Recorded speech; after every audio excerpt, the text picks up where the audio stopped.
Hello, road designers, and hope you all are doing great. For our new viewers, I am MIA, a passionate and experienced road designer with over 15 years of experience.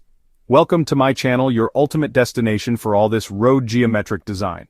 Before we dive in, if you're enjoying the content, please don't forget to hit that like button, subscribe to the channel, and click the notification bell so you never miss an update.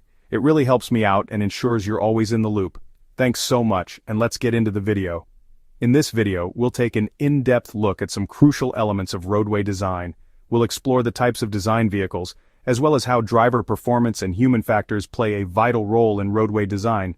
Additionally, we'll examine the considerations that go into selection of speed on roadways. Whether you're an experienced road designer, a student, or just someone curious about road design, this video will provide valuable insights into the complexities of creating safe and functional roadway design.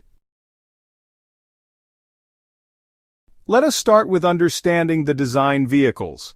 The primary function of a roadway is to allow the safe and efficient passage of motor vehicles for the transportation of goods and people. For highway designers, it's vital to understand the types and features of vehicles currently in use and those expected to be used in the future, as well as the legal requirements governing vehicles on public highways. Different countries impose specific limits on the size and weight of vehicles allowed to travel their highways. For trucks carrying loads that exceed these limits, it's mandatory to use designated high-load routes, authorized by relevant overseeing organizations. Highway designers must pay close attention to the vertical clearance requirements on these routes to ensure safety and compliance. Design vehicles are essential in highway planning. They help ensure roads are wide enough to accommodate various vehicle types, both horizontally and vertically. They also allow for assessing whether the structural elements of a highway can effectively support expected vehicle loads.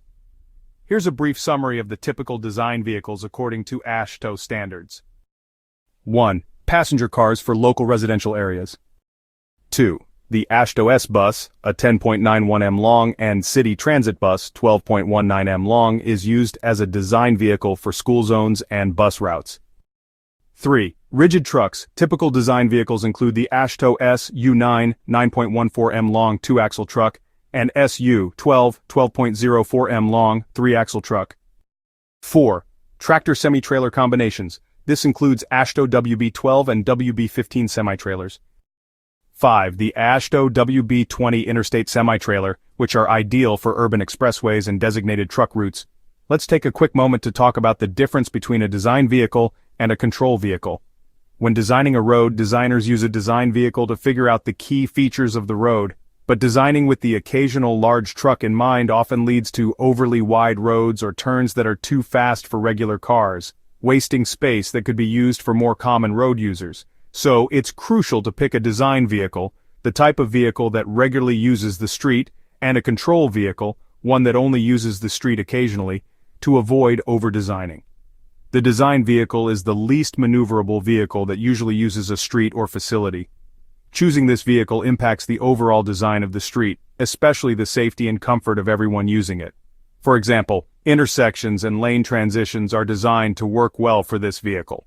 The control vehicle, on the other hand, is the least maneuverable vehicle expected to use the street, but it only does so at low speeds or with multiple point turns. Both the design and control vehicles should be considered when deciding on things like intersection radii and lane widths. Remember, the control vehicle isn't something that uses the street often, so it can be handled with temporary solutions like flaggers, road closures, or even using multiple lanes or mountable elements to make turns. Just be sure not to widen intersections just to fit in bigger vehicles, and use advanced design elements to make sure design vehicles can move comfortably. Now let's discuss regarding swept path criteria for design vehicles. The design vehicles are critical for swept path analysis, especially at intersections and ramps and turning roadways, where lanes may need to be widened to adequately accommodate a vehicle negotiating the curve. Engineers use specialized software to ensure adequate clearance around pinch points, like between islands and road signs. The key parameters while performing the swept path analysis include 1. Articulation angle, the angle between a vehicle and its trailer during tight turns. 2. Centerline turning radius, CTR, the turning arc radius of the front outer tire. 3. Off-tracking, the difference in path taken by the front and rear wheels in a turn. And 4. Steering angle, the sharpness of a vehicle's turning when the steering is fully locked. In conclusion, design objectives must ensure that vehicle pathways are clear of obstacles like curbs or guardrails to maintain safety and smooth traffic flow. Understanding driver behavior is crucial for effective roadway design. Roads that accommodate drivers' capabilities and limitations can significantly enhance safety and efficiency. Road design assumes that drivers possess the necessary skills and awareness to operate safely on public roads. The driving task involves three main components: control, guidance, and navigation. Designers must be mindful that complex situations can increase the likelihood of driver errors. Speed control and steering represent the basic control functions. Drivers respond both visually and by feel to the roadway environment, which includes alignment in 3 dimensions and intersections. Drivers also respond to traffic around them, which combined with their response to the roadway represents the guidance task. The most complex task is navigation. Driving tasks take time. Because they occur while the vehicle is in motion, time translates to distance. Basic design principles and design values are derived based on the times required at the design speed for most drivers to perform such tasks. The driving task becomes more complex in difficult environmental conditions such as at night or in situations unfamiliar to the driver. In other situations, such as a long and straight stretch of a rural road, the driving task may be so undemanding that drivers can become inattentive. They may misjudge speed or a gap for merging, become inattentive or distracted, oversteer or understeer an alignment, or make a wrong turn. Much of road design attempts to mitigate the potential adverse effects of driver error. For example, the concept of designing a forgiving roadside is based on the expectation that drivers will run off the road, erring in the basic driving task. Other practices related to spacing of ramps and intersections, and arrangement and messages of signs, all serve to reduce the potential for information overload, which can lead to driver error. A thoughtfully designed road environment facilitates vehicle guidance and promotes safer driving experiences. Here are some important factors.